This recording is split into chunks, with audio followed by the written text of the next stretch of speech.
What up, YouTube fans? Here is the video review of Transformers Prime Megatron, and I'm not really going to be recording this Megatron. I'm just showing him off and giving you some ideas for detailing. Right now, I got him in vehicle mode just because my other one I have in robot mode, and I don't like transforming that one, so I keep this one in vehicle mode. What I did with this one in particular was the fusion cannon on top. What I did was I stripped it so that way it wouldn't be so heavy. It still is pretty heavy. I don't know, I won't show you, but basically I'll give you an idea. That screw right there, I just took it out, and then I took all the inner bits out. Right now it has maybe the core, but that's it. And I took out the wiring, I took out the batteries, I took out plastic bits that were in there to hold everything together, just so that way this thing doesn't turn out to be so heavy. And it still is pretty heavy. Even if you take that off. I don't have that on in robot mode, but still. And really, I don't like it just because when you pose this Megatron, it doesn't hold right. At first it does, but then over time, it's oh, it's heavy. I'm not going to hold it very long. So, and yeah, I stripped the gimmick too. So, you still can do the sword, but you got to play with it a little bit. Yeah, really, this is a terrible design. If it were just the first edition Megatron with that simple cannon, nothing gimmicky about it, then I think it would have been so bad. But this is just so big and ridiculous. And I know it's Megatron, but I don't know. It could have been done better. But anyways, this is my Megatron in vehicle mode, just showing off what it could be. And really, I do like the vehicle mode. But anyways, let's go on to the main point of this review. And this is Darkness Megatron. Oh wait, no, not Darkness. Final Battle Megatron. He is the Megatron from Season 2, where he cuts off the Prime's arm to make the Dark Star Saber. And the arm looks really good. Unfortunately, it's just a paint job. Bring that in. And it's just a repaint, red, and then the yellow crest. It looks really nice, but I think it could have been utilized a little bit better. But really, I didn't buy this set just because of the arm. I got it because of the Dark Star Saber. And then Dr. Wu comes out with one, so of course I got to get that, put that on him so it gets show accuracy. But anyways, this is a great figure just with the paint apps. They didn't just go with the arm, they went the whole thing. This is all nice silver paint, and of course, not like the American release, they did gray plastic for the hands, so it's actually show accurate. And you really can't see it all too well, but he does have red eyes. I'm trying to get that in focus.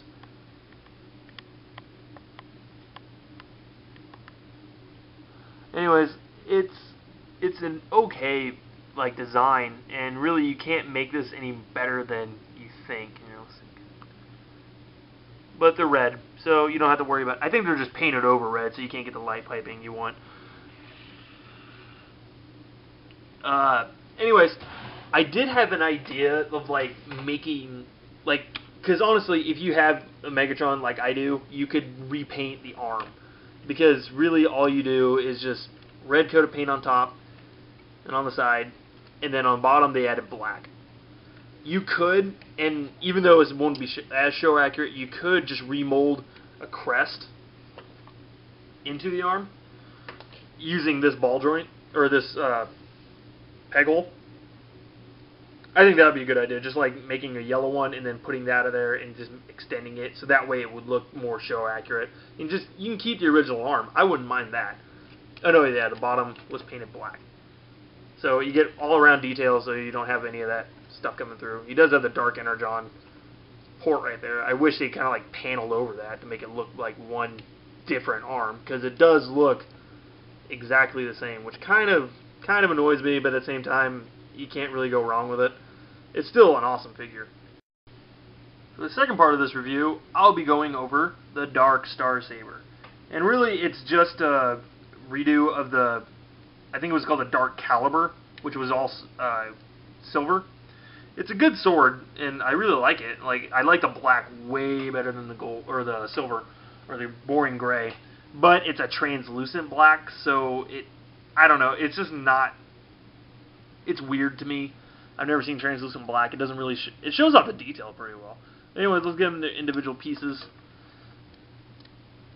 It comprised of 3 different pieces, like the original. You got the crocodile, and then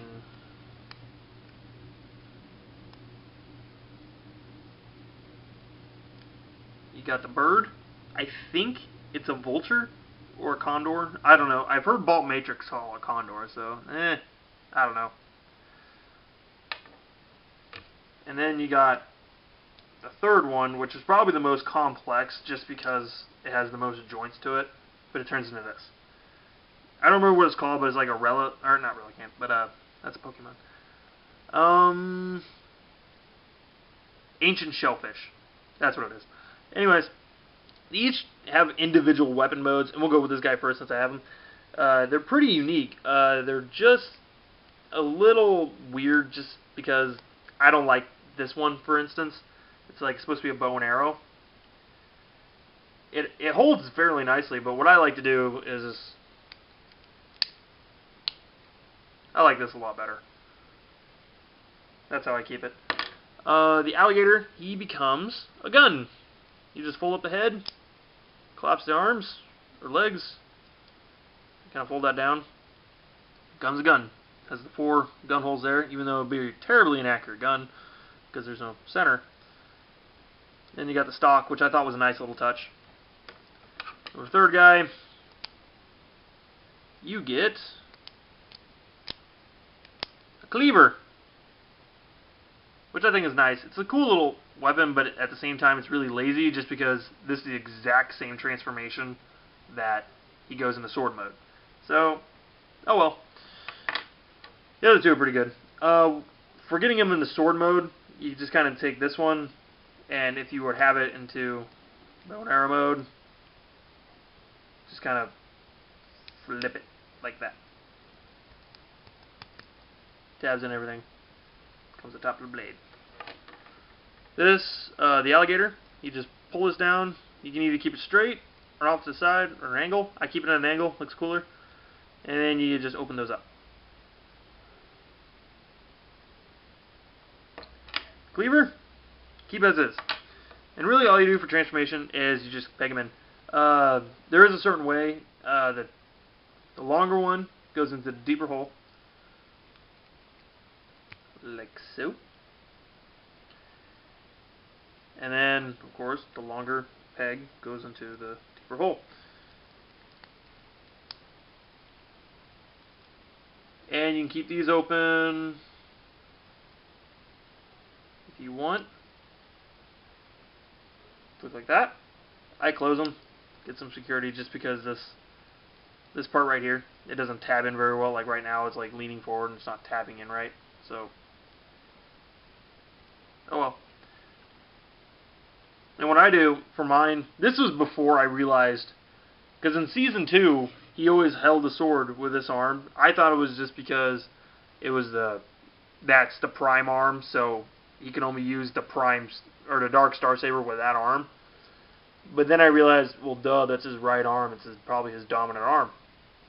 So, when making it, when making this sword, it'd probably be logical that Megatron would be able to use it without the prime hand.